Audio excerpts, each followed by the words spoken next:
The DeSoto County Jane Doe, also known as the Olive Branch Jane Doe, identified as Lorie Pennell. Today's story was covered by this channel in early 2023. The link to the redhead video is found in the description below. What hit me about this one, though, is how much I remembered the recreation done by Carl Kadman. I think for me, that's the most compelling aspect of this case, although the entire story about the red-headed victims is obviously compelling in and of itself. The area that they were found in is often referred to as the Bible Belt. There were numerous women who fell victim to a predator in that area who appeared to be choosing them because of the color of their hair. And most of those women were believed to have been hitchhiking. I'm just going to quickly rerun a little bit of the description of the case from that video. I didn't convert weight and height measurements in my older videos, so that's noted on the screen. A woman was found by a truck driver driving southbound on U.S. Highway 78, just a few hundred feet east of the Coldwater River Bridge. Her shoes, undergarments, and her jacket missing. She'd been asphyxiated. There were a number of possible clues in addition to her having strawberry blonde to wavy red hair. She had gray or brown eyes. She was likely a heavy smoker with poor dental hygiene. They noted that at some point she'd had her fallopian tubes tied.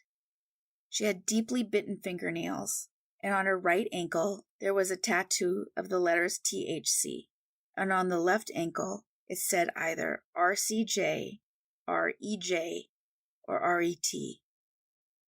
They believe she was 20 to 40, which would mean her family is looking for a loved one who was born 1945 to 1965.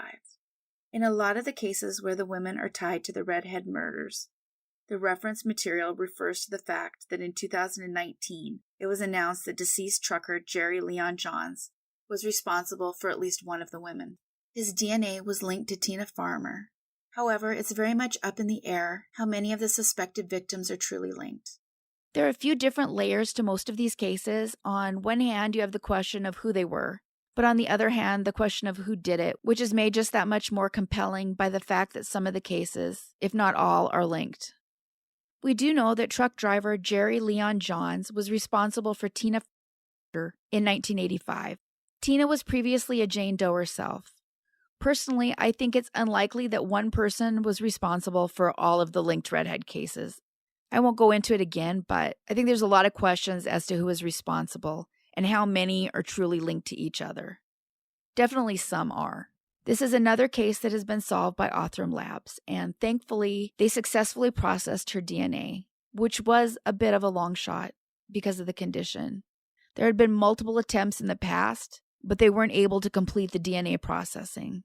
Each one failed, and this last try was funded by philanthropist Carla Davis, who I've mentioned before. She was working hard to resolve the backlog of cases in her native state of Mississippi by providing funding.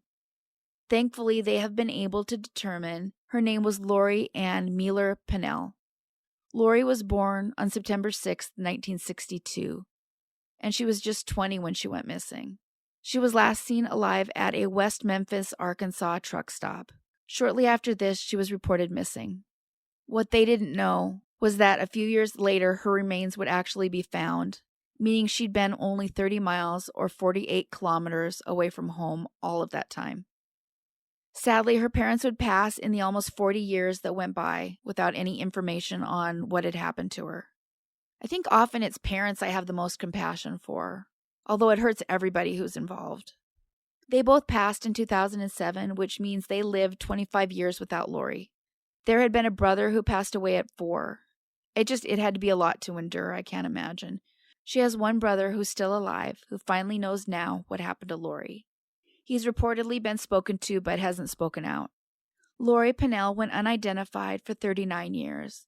Had she lived, she would be 62 years old today.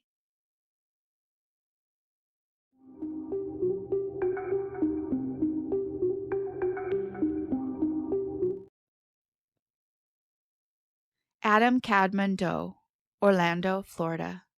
Adam Kadman was known to the officers in the Orlando, Florida area in the early 1980s. He'd been stopped by police in 1981 and 1982, and both times gave the name. He would tell the police that he had recently moved to Orlando from Melbourne Beach. Despite the name, for those unfamiliar, Melbourne is also a location inside of Florida. On June 8, 1982, a man was found who had passed away in the Atlantic Bank building, which was under construction.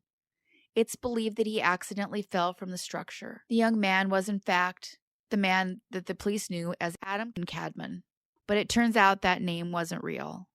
He was perhaps 25 to 28, so his family would be missing someone likely born around 1954 to 1957 and went missing in the early 1980s. He wasn't very tall, perhaps 5'7" or 170 centimeters. He weighed around 136 pounds or 62 kilograms.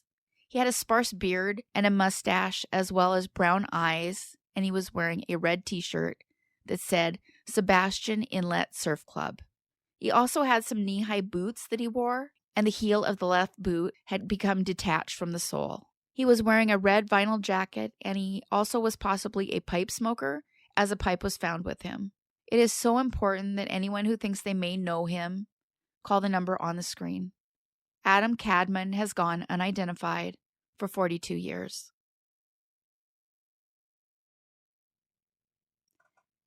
The Hamilton County John Doe, 1988, Cincinnati, Ohio. I want to thank Lisa H. for this suggestion. It's not a case I would have picked on my own at all, and that's what's great about the suggestions. There are so many cases that need people to care and get the word out. I do need to say there's a picture attached to this that at first would have made me dismiss it because it looked like a postmortem photo, even though it really wasn't. This is a recreation, but I shifted the background and changed the tone a little bit. I'd like to know how you guys feel about these photos. If it is definitely not a postmortem, which I will not show under any circumstances, if it is one of those recreations like this one, that they recreate it based on the person's postmortem photo, so they basically take it and try to adjust it as to what he looked like when he was alive. On more than one occasion, I've hesitated to show these, even though they're technically a recreation. So let me know what you guys think, please. This case begins on October 27th, 1988 in Cincinnati, Ohio. It was here that a man was found at the bottom of a stairwell. It is noted that he has brown hair and a brown mustache and blue eyes. He had a number of scars, one's on his front right shoulder, at the base of his right thumb, and the back of his left ring finger. He also had a well-healed scar right below his right knee. He had on a red hooded sweatshirt and Rustler brand jeans.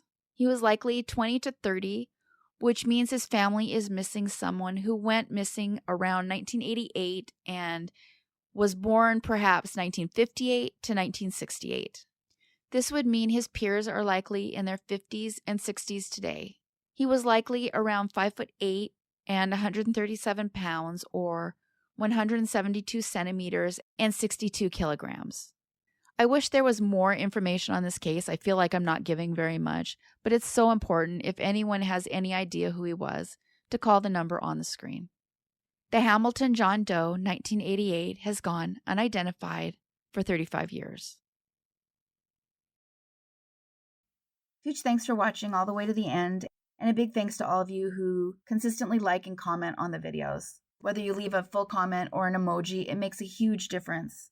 The whole dance with YouTube is hard sometimes. I gain only about 350 subs a month. So if you consistently watch my videos, maybe take a moment to subscribe. It's a huge push toward the videos being suggested to new people. The next goal is 20,000. Thanks everyone for watching. Take care of yourselves and each other.